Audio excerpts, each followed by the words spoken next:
Thanks again, Julie, for hopping on to another episode of Untapped Stories. I was actually super pumped for this combo. I know we've talked a little bit before the show, but for everyone who hasn't met you before or heard about your background, you've been, I think it's fair to say, one of AU's earliest coaches, if not like our earliest soccer coach, and by far one of our best. You were AU's 2023 Coach of the Year. Every parent that we connect you with for their kids loves training with you, so I think from this combo, a lot of parents and athletes will have really good feedback to digest. But to kick it off, I like to start this way, just to give parents and athletes an intro about who you are. Maybe before you got into coaching and college soccer, take yourself back to like way back in the day, early soccer. What was it like for you playing sports growing up, and how did like your early childhood really shape the player and the coach you became? Taking it way back, playing soccer was just fun for me. I think that's kind of what got me into it. It was just so fun. You got to play with your friends. Obviously, as you get a little bit older, you get a little bit more pressure, but I think I always enjoyed kind of pushing myself. That's kind of what I always liked about it. It was something that kept me disciplined, something that was routine oriented, but it always stayed fun. I think that's what I try to get across as a coach right now. I think especially right now, the landscape of soccer is super competitive, especially for girls soccer. For kids to have fun is really the most important part. So I try to take that, from my childhood, and obviously that was, years and years ago now, but keeping it fun, keeping it light, but also trying to get the best out of the players. That's really cool. And I know from my own experience, well, not me, but my wife, she played travel soccer, wound up playing Division One. She said travel soccer for her growing up was kind of like a job. She did like cross-country trips at like 15. I mean, it worked out. She got a full ride to college. But did you have a similar experience, or was soccer not as intense for you when you were going through middle and high school? Yeah, no, I had a very similar experience. I think when I first started playing, ECNL was first getting established. So my team was one of the earlier ones to get involved in that. Kudos to my parents. They spent weekends doing the same thing. And, our league spanned the entire East Coast. We'd be going up to Boston for a weekend, up to Long Island for a day trip. And then also, out to San Diego twice a year, out to Seattle. It's extremely strenuous, and I think it's only gotten, more competitive. It really was like a full-time job, and I think part of that is really nice. Like I said, it really pushes you to be the best version of yourself, but it's also a ton of pressure to put on sometimes a 14-year-old who is having to go on a cross-country trip, almost kind of modeling, what Division One players have to do and the sort of travel they have to do. It's really tough. What would you, not to jump into a hot topic too soon, but what would you say to parents and young athletes who are going through that now, or maybe even better, they're working with you and they know they want to take that next step, but they know that probably requires joining a travel team? Like, what expectations can you set for young soccer players who want to play travel and get super competitive, just to make it balanced and keep the fun alive? Yeah, I think it's really important to separate, and this is a really difficult thing to do, but to separate what the parent wants from what the child wants. I've had 8-year-olds that I've trained, and the parents come up to me and like, do you think they can play, college soccer? And it's just, they're too young to be thinking about that kind of stuff. I think keeping it fun for as long as you can. Obviously, if you want to encourage your child to go towards something like that, it's important to make sure they want it too. Otherwise, I have plenty of people who I played with growing up who were amazing soccer players, went to college to play soccer and just ended up burning out. All too often you see that. So I would say to parents, just make sure that, your kid is really invested in it. And also, I think it's really important to play other sports. I think right now, another big topic is, injuries in women's soccer and girls soccer. And a lot of that comes from just playing soccer for, 18 years, the strain that puts on your body. So, let your kids get involved in wherever their interests lie, whether that be in athletics. If it's soccer, great, but, let them kind of steer you that way if possible. So that, if they're wanting to do it, it's it's something that they actually want to do and they're interested. We actually just wrote a piece on that, the benefits of multi-sport athletes, and I think a lot of parents are noticing that now. I think we're about the same age, but back when we were playing, it was started to become, I think, shift more towards one sport, especially before high school. But now I think most parents, at least until high school, really encourage kids to play multiple sports, which is good. Better socialization, less chance for I think injury and burnout are kind of like the 1A, 1B for me, because it's, if you only play, for me, basketball, sprained my ankle too many times to count. But if I kept playing multiple sports for longer in high school, probably wouldn't have happened. And same thing for burnout. I mean, that's probably the more important one. It's like, I've seen kids even that I've trained were fantastic athletes, best AAU teams for basketball in Philly, and they got to junior, senior year and were just like, I don't feel like doing it anymore. I don't want to play in college. But if you, didn't have that basketball 24/7, who knows, maybe they would have actually gone on and played in college. So 100%. Yeah, I totally agree. kind of going back to your journey and like your timeline. So played really competitive, like travel soccer. I know you played through high school, then you got to Haverford. So love to get your perspective here. We talked to a good amount of like pro athletes, D1 athletes that have played like really as a job at those levels. But you and I both played D3.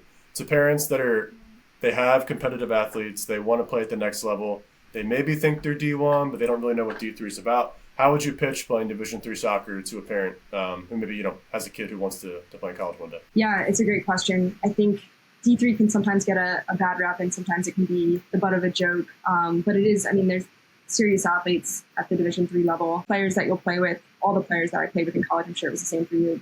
The best players on their high school team played really competitive. Basketball in your case, soccer in my case, because it's not a full-time job. It's certainly, high demand, but it's not a full-time job. So you can really engage in your other interests. So for me, going to a really competitive academic institution was important. I'm sure it was the same for you at Hopkins. Yep. And you can kind of go all in on your studies. And so you can join, a lab that you want to. You can do the extracurriculars you want to, and you're encouraged to do so.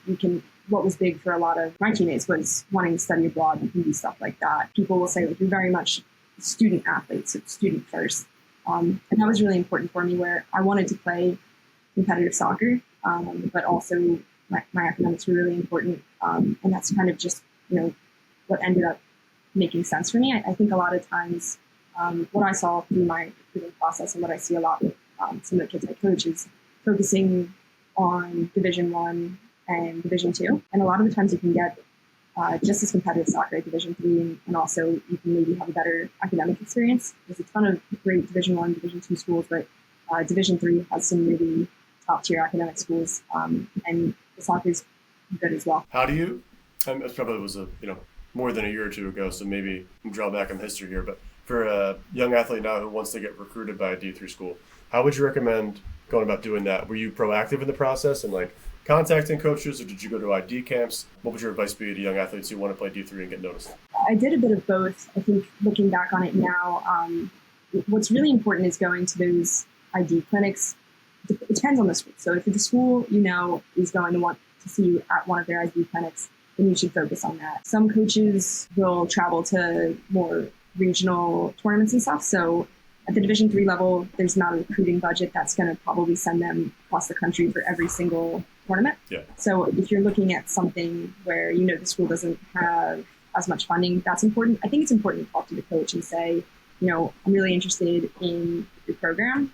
What's the best way to get in front of you? What's really great nowadays, and this was not as big when I was younger, but being able to send film. So being able to record your games. They've got really, intricate systems now to just, record a game, and, AI can cut it up for you and create a highlight tape, and sending that to coaches. I know a lot of people got recruited through that. You don't have to play at the highest level. You don't have to play in the highest leagues at all the tournaments. Sometimes coaches are going to want to see you at their ID camp anyway. I have a lot of teammates who just went to different ID camps and didn't even play club at all, which is mind-blowing to me. But yeah, so it can work either way.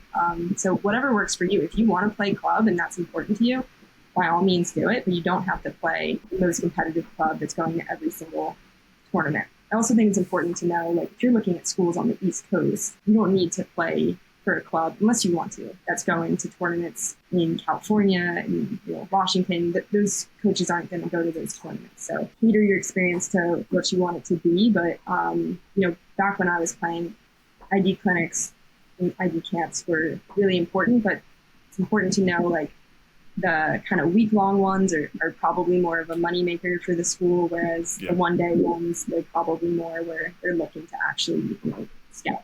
I've seen a lot of coaches talk about that and say that they are really helpful, but you have to know which ones to go to or which ones you're getting into, because they really do differ. I mean, if you're spending 6 nights overnight, a coach can really understand what they want to see from you probably in a day. So pick the day one. But I love your point of not having to play travel, because I feel like we've seen a lot of parents and coaches come on and say, like, it's just what every kid does now.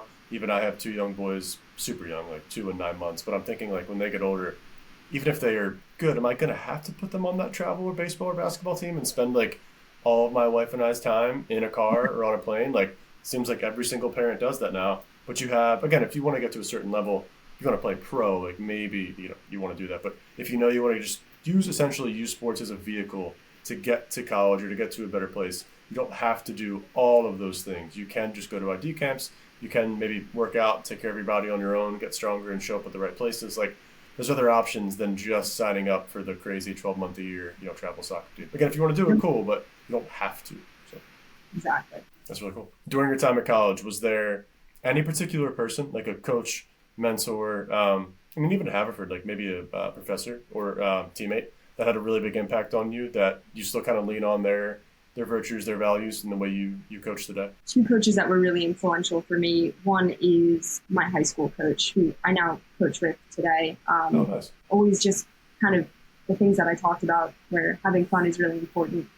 He kind of always preached that. And for me, going into high school soccer, it was sort of where it was getting really contentious for, high pressure for recruiting once you go into freshman year, sophomore year. The stakes start to get a little bit higher. And that was it was a pressure cooker. And so going into high school soccer, where it's fun again, he made it enjoyable for all of us. So that's one coach that I respect his opinion a lot. And tend to think of him when I try to model the way I coach. And then, in college, I had great coaches as well, different coaching styles, of course. But I think what's interesting, when I played club, I had the same coach since I was probably from when I was 10 till when I was 18. And so, I didn't really have much of a different coaching experience in my youth. So when I got to, go to high school and play there and get some different experiences, and then in college, you take different things from everyone. So there's probably no coach that I would say is perfect, and I would want to be 100%, but taking a little bit from every single coach, I think, has been my experience, where some are really excellent with tactics and some are just really personable and great at getting to know their players. So I think it's definitely taking bits and pieces from the coaches along the way. It's funny. And I feel like coaching has shifted in that way, where we've asked so many people the same question, but like, who was your favorite coach? Everyone always sort of leans back on someone who either inspired them and made them realize they could do more than they thought they could, or someone who just knew how to get the most out of them and help them have fun. No one really says like, oh, I'm glad my coach was so hard on me and like always yelled at me. Like, that's the way coaching is going nowadays. So I think people pick up on that. But like, and I get that old school tactics can still be good. You can't just be a total softie and let kids do whatever they want. You have to draw a line. But like that super old school way of like always hounding, always yelling, just doesn't seem like athletes resonate with that nowadays. And again, the coaching styles are changing because of it. And I think it's for the better when we hear stories like that the first thing you think of is like, oh, this guy helped me have fun. Not like he showed me how to kick better or, like he got me in better shape. It was like he just helped me enjoy the game. And that's what people want to do. Yeah, 100%. Totally agree. We know you played in college, had a good career. Then you transitioned into the work life. And we talked a little before show. I know you're working like the engineering science field now.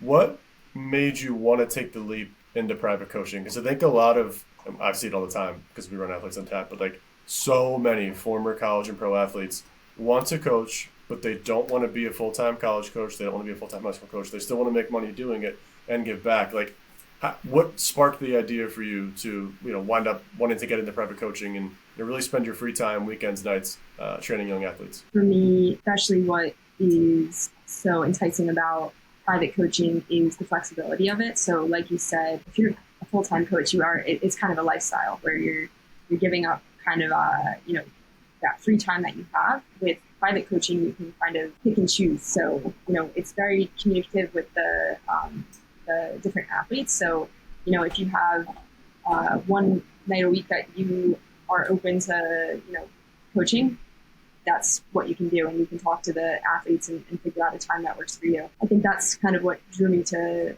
the private coaching side of things. And also you get to see just so many different athletes, and the age range is it spans from, I've had probably 6-year-olds to like 16-year-olds, 17-year-olds, and you learn something from all of them, so you don't have to commit to a different age group. I have sometimes I'm doing the same drills with 10-year-olds and 16-year-olds, and they might be at the same level. You're able to kind of learn from each different player. I think that's really interesting, but also just the flexibility of it. If you are like working a full-time job, sometimes it's really difficult to coach alongside that, or maybe you don't want to. So something like this is kind of a happy medium where you don't have to commit to 3 days a week in your weekends. You can commit if you wanted 2 hours a week, an hour a week, whatever you wanted it to be. That's really cool. And the 6-year-old, that made me laugh because I know that's young. We just had a mom reach out the other day for her son who plays baseball. He's just turning 4. And I'm like, I know that's really early and we'd love to help you. But like sometimes, like I think the age range we typically say is like 5 or 6 all the way up to end of high school, so 17, 18. Before that, and I've coached a couple of kids that are 3 or 4. You can do like good instructional things, but that I think the prime age is like 8 to 13, 8 to 14. But you can still do it younger or older. But it's always funny hearing that when like some parents who reach out with younger kids, like I'm all for it. Yeah, when you're getting into the drills, like you probably can't do the same ones you're doing with a 6-year-old and a 17-year-old. So No, you'd be surprised. Sometimes, I mean, I've had some really excellent like 8 and 9-year-olds who probably could go 1v1 with, some of the 14, 15-year-olds that I've coached. It really depends. But yeah, it's quite tricky to try and create drills for a 3, 4-year-old. And I feel like for the kids that I've coached too, the biggest thing always comes down to like how hard does the kid work and do they want to be there? If those two things are a 10 out of 10, does not really matter the age. If the kid's enjoying it, you're having a good time, they could be 6 or 16. Like it's going to be a good session. But if the kid doesn't want to be there and if it's being forced by the parent, that's when it gets a little bit tough as the coach, I think, to actually make a useful hour out of your time. So. Yeah, and I've had that situation where it's been clear that the kid just isn't as interested. Might be very interested in soccer, but maybe not interested in a hour-long session. Just 1v1.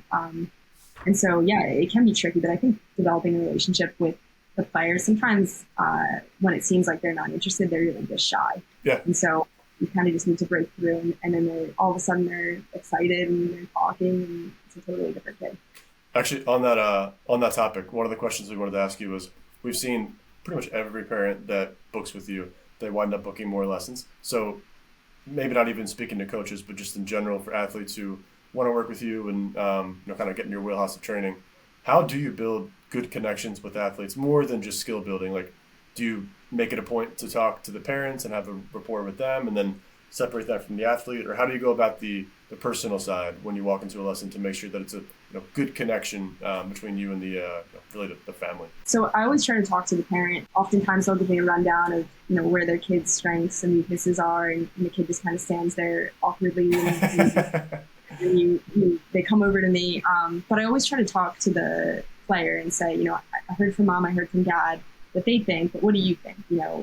What are you looking to get out of this session? I think especially in the first session, I really want to make sure that I do, the things that they're hoping to get out of it. And sometimes if you're working with an 8-year-old, they won't understand, what do you want to work on? Yeah. So I try to say, what's the hardest part of soccer for you? What's the hardest part of the game? And then you start to get some information. But I try to just talk to, oftentimes I'm working with young kids. So how's school going? What's your favorite subject? Just kind of stuff that's not really related to soccer. And then all of a sudden they're telling you about, oh, well, in class today, this person did this, and they're kind of trusting you a little bit more. But I also try to kind of gauge, it's difficult when you're first meeting a kid, try to gauge how they best like to be coached. So some kids really want you to kind of be a little harder on them, and some just really need you to hold their hand. And so just getting that information, but a lot of positive encouragement. I don't really think you can do enough of that in 1v1 trainings. And even if a session's not going super well, the kid doesn't need to know that. The whole point is to make mistakes. And I try to say that to them. I'll do some drills where it's designed for the player to make mistakes, and they get really uncomfortable. But I try to always say, look, this is, if there's any time to make a mistake, even if it's not in the practice, it's definitely right here with me where I can just walk you through it, and it's very low stakes. So just try to meet the kids where they are and develop a rapport. But I think it starts with the parents, but I think it's really important to develop a relationship with the player outside of the parent, because they're the one ultimately that is looking to get something out of it. That's really smart. Actually, that brought me back to, I can't do as much training now because we run Athletes Untapped. We have 2 kids, but one of my first and probably best athletes that I ever trained, at first we barely. I could maybe get 3 words at a time out of her. By like the 6th month, I couldn't. I always had to tell like Sammy, I love talking about like your friends and your social life, but I have to get some training in here. Like let's do like 50 minutes of training and 10 of like just catching up. But it is cool to see kids do that. Like they do trust you as a mentor, and I love that side of it. I think you know it from being with us for so long. But like we're not just a Facebook marketplace or a lessons provider. Like we really try to find coaches that care about helping the athletes on the field, on the court, yes, but off the field and off the court are just as important because those things last a lifetime. Because not everyone's going to play like we didn't. No one's going to play D1 pro, whatever it is. But if you have hard work, responsibility, kind of like baked into your sessions, kids pick up on that, and it translates to school and life. I think it's really cool that you do that with every athlete and make sure you have a point to, again, not just like hour of drills, see you later. You actually have that real meaningful connection with them. And I'm sure maybe actually a good question, segue. What's one of your like maybe not cooler, but your best success stories where worked with an athlete for a while, they've gotten to a certain point, and they point it back to you. It was like, oh, Coach Julie was amazing. Thank you so much for doing that. Do you have anyone like that you've worked with? Early on, I was training, I think, 8 or 9-year-old, and she was really talented, but I think was just trying to figure out what club was correct for her. Okay. And yeah, I worked with her for a long time, probably 6 or 7 months, and then getting a text from the dad throughout the season, so and so scored 3 goals today or did this. I've had that a couple of times where the parents will reach back out and message me. Just, they score or they do something we were working on in training. I had one kid who she was probably on the end of the spectrum where she was very chatty, and we really couldn't. I felt like we couldn't get anything done. But I said to her, we were doing like an aggression drill, and I think I brought like her little sister out or something, and they were shielding the ball with each other and kind of going through that. And I got a text from the parent after the game, and wow, she's so aggressive during this game. We've never seen her act like this. And they're like, thank you for everything you did. And I was like, I don't think I really did anything. But it is the act of just instilling them with confidence. I can only make them a better player to a certain degree. Yep. If they want to do it, they'll get so much better than if they're not interested. But a confident player, especially for young girls, when you're in that age where figuring out how to play soccer, if you're a confident player, you're just a totally different player. I like that a lot. One of my coolest stories with that too was we had, I think it was the same girl actually. I went and watched one of her summer league games, and I taught her how to do. It was a crossover and take a reverse layup, and it just so happened she got the chance to do that in the game. She did it successfully, and the dad turned around and was like, "I saw you guys working on that." And I was like, "Yeah," but it's just like kids love that stuff, and I think it's fun to do. It's fun to have. What I know for myself, at least, and I think a lot of like high level athletes, you always remember those moments, and they last like a lifetime for kids. Like might be one client for you that you did 5 years ago, and now you've moved on. Like you're an adult, so it's a different life, but that kid will always have that memory of working with you, making the team. Like it's a big step in their life, honestly, at that point. So if you can be even a small part in a kid's success story, I just think that's so cool. I think that's why a lot of coaches like want to get into this kind of stuff. I remember coaches that I had when I was younger. I mean, when I was learning how to shoot a soccer ball, I remember not being able to shoot it at all. And I coached, and he was like, "All right, you keep hitting it with your toe. Take your cleat off. You're going to hit it barefoot." And I still remember that because I never hit it with my toe again. I always say coaching, I'm like, I'm not going to make you take your cleat off, but like back when I was learning how to shoot, like it was, back in my day. Back in my day. Yeah, you definitely do remember it. So yeah, if I get to do that for kids, yeah, that's really what it's about. My next question, I think you kind of touched on it, but one of the biggest things we've seen today is, especially in like the social media world, it's tough for kids to, I think, come into a session, be totally open to being coachable and learning. How do you address that like type of environment now for kids where there's so much pressure, they always want to get to the next level? Like how do you build a supportive environment for the athletes that you train where they're not always just comparing themselves to, maybe the best player on their team or the best player they see on social media, because that stuff is everywhere now? I think that's a good question. I think I've been lucky in that a lot of the kids that I coach, they don't seem to lack self-confidence in that way, where I think that's great, because I think it is really difficult to be a kid right now where you can compare yourself to a million other people. Yep. But like I mentioned before, I always say, like, this is the safest space to make a mistake. Like, nobody's going to yell at you. I actually would prefer you make a mistake. Like, when we're doing drills, I always say, like, was that comfortable for you? Was that too easy? And then we have, a means that we can progress to the next level, because I want them to be making mistakes, or else, it's stuff that they could do in their backyard. I want them to be making mistakes in front of me so that I can, correct them, course correct them, and we can kind of figure out how to do that a little bit better. But yeah, I try to just say it as many times as I can, especially like you can kind of tell when a kid makes a mistake and looks at you like, oh, what are they going to say? And I'm always like, it's okay. Like I want you to do that. Yep. That's what I want. I always remember saying too, for dribbling drills in particular, if you don't lose the ball, I'll be mad. But if you lose it 10 times, I'm actually kind of happy, because you're not supposed to be able to do a double crossover behind the back at age 7. Like, it's just you're not trying hard enough if you're not losing it. So exactly. And what about so diving into one specifics? We don't get too nitty gritty on these combos with like actual training. We know it's more about like expectations and helping an athlete grow.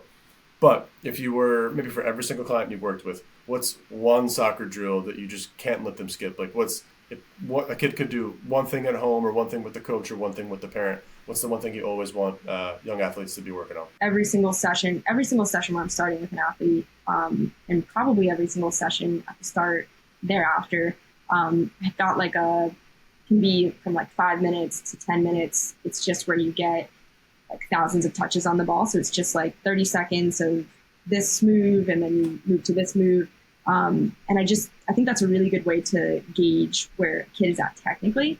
And it's also really good because they can, again, do it in their basement. They can do it in their backyard. I try to always have drills where I say, look, you might see me once a week, but you can take this and you can do this wherever you want. I don't want them to have to rely on me to get better. I want them to ultimately be able to take what I'm teaching them and not need me eventually. It's good for fitness. It's good for developing technical skills. And no matter if the player is, I've had goalies, I've had defenders, offensive players, there's not a single player on the field that wouldn't benefit from being more technical and being able to move the ball better with their feet. So it's kind of a universal drill where when I was growing up and, I wanted to do something in my backyard, that's what I did. I would look on YouTube and 10-minute drills where you get 1,000 touches. And there was this soccer account that I used to watch when I was younger, and I would just go onto their YouTube channel. I don't know what it is now. It's probably TikTok, but just go on there and look. But I do that every single session. Yeah.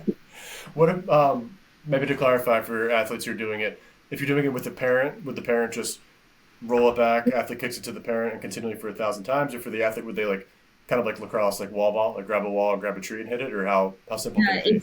It's almost simpler than that. You don't need anybody. It's just you and the ball. And so you would do like toe taps for 30 seconds, take a 10-second break, and then you'd move on to, like a rollover or something like that. Gotcha.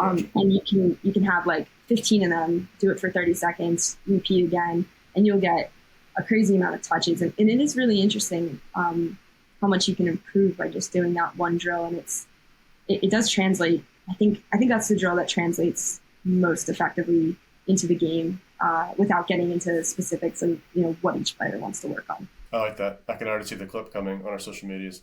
Get 1,000 touches in 10 minutes. That's a good motto though. I mean, if you can, that's the same thing for basketball. If you can get, I would say make 500 shots, do that in 30 to 45 minutes, but do it really fast. It's just repetition, muscle memory eventually kicks in for athletes when they're playing. So that's really cool.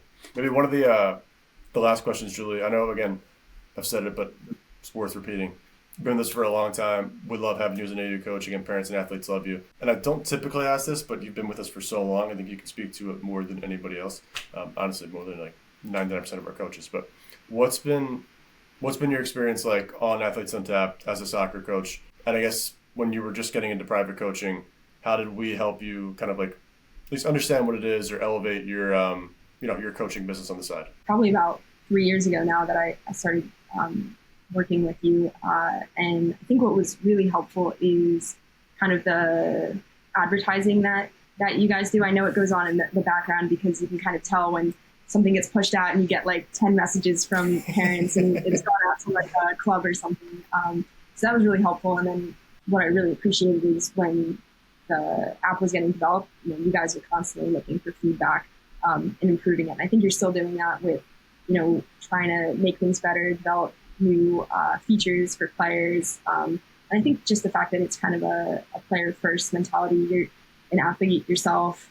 So, I think you kind of have that mindset in the company. But that if you ever wanted any support, I constantly, when parents message me, I always get a message from the support team, so-and-so messaged you, do you need help booking?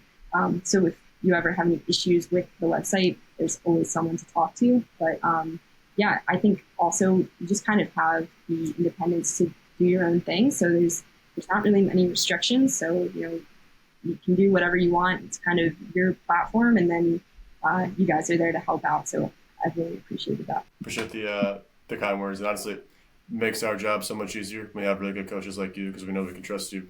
Parents always want to work with you. And it's pretty much, if they message you, it's a guarantee they're going to have a really good, long-lasting relationship. So thank you for all you've done. I guess maybe the actual last question that I did want to focus on, because I feel like a lot of coaches don't really see this, but it sounds like you have the right perspective. So when you're training an athlete and maybe the first lesson comes in, what's the long-term plan that you typically build for an athlete? Like, how do you work with that with the parent and the kid themselves? Is it, we want to do X amount of lessons and then I want to see you make this team, or for long-term clients, they want to work towards playing in college, like pretty much breaking it down. How do you set goals with clients, and what does that look like when it comes to the day-to-day of training? Yeah, so I always talk to the parents. Usually we message before the session. They kind of let me know what their goal is for the training sessions. Oftentimes it's not necessarily a specific goal where it's just, my daughter or my son needs to be more technical. So it starts out really vague, and then you sort of have to file down from there. It's not always associated with, I want them to make this team, I want them to do that. I've had a couple of players where, they were looking to make a high school team or something really concrete and tangible. But oftentimes it's younger kids where it's just building the foundation.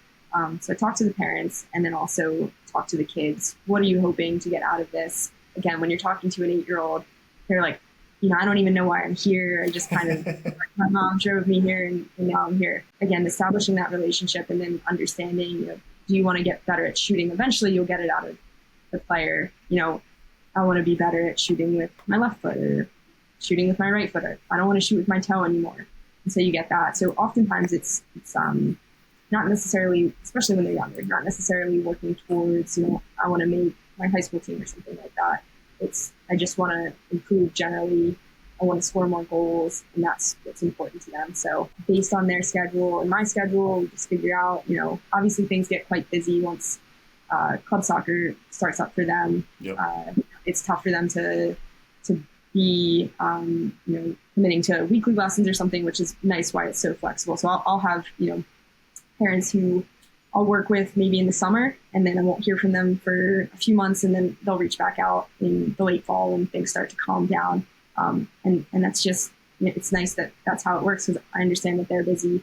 I'm busy myself, so we can kind of figure out what works and then pick up right where we left off. I like that. And I feel like for young athletes just starting out, like having that goal, maybe of making a certain team, or I'm not sure what they call it nowadays, but back in the day when we used to play, you'd have like an A, B, and a C team, like shooting for the A team. It might not be like, it's good to have that in mind, but it might not be like the one thing you want to focus on as a coach, because if it doesn't happen, you can't control the outcome. What you can control is getting better at shooting, making sure that you're doing your reps, and if you stick to the process, then telling the athlete, like, hey, there's no promises. A college coach won't promise you playing time. I'm not going to promise that you're going to make this team, but like if you do these things, you'll give yourself a much better chance. And if you're working with a good kid, a good family, hopefully they can understand that, and that's what you're all working towards. So Julie, you gave such good feedback. I'm pumped to get this one out. I think, again, from our audience with parents and young athletes, there's a lot to learn here from recruiting, your soccer tip. I can already see it, 1,000 touches in 10 minutes. I'm going to have my kids do that one day when they're playing soccer. But honestly, thank you for coming on. It was a blast talking to you. We love having you as an AU coach, and you're the best. So thank you. Yeah, thanks for having me. It was great to speak, and thanks for everything that you do.